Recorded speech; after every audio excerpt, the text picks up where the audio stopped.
Можно ли сознательно отдать несколько лет своей жизни лишь одному единственному проекту? Казалось бы, нет. Закончить быстрее, выпустить фильм и перейти к следующему.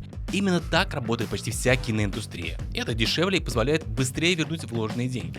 Кристофер Нолан решил сделать с точностью да наоборот. Он потребовал снять свою Одиссею полностью на пленке IMAX 70 мм. Никто в истории кино такого еще не делал. Но вот же какая загвоздка. Старые камеры оказались слишком шумными для сцен с диалогами.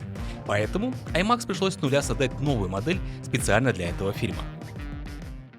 А потом еще полгода съемок в 6 разных странах, с настоящими лодками, с настоящими скалами вместо графики, и бюджет в 250 миллионов стал самым крупным в карьере Нолана. Почти на каждом этапе можно было выбрать более простой путь. Однако Нолан снова и снова выбирал тот, что требовал больше сил, больше времени и больше денег. Мэтт Дэймон потом скажет, что все это напоминало какую-то экспедицию, чем привычные съемки кино. А сам Нолан признается, что проект довел его до предела собственной выносливости. Даже если бы фильм провалился, эти несколько лет уже нельзя было бы вернуть.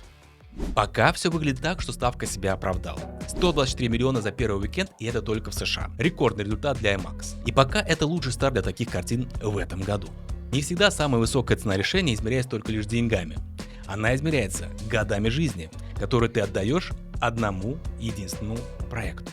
Именно такие решения и их последствия я разбираю на этом канале. Подписывайтесь.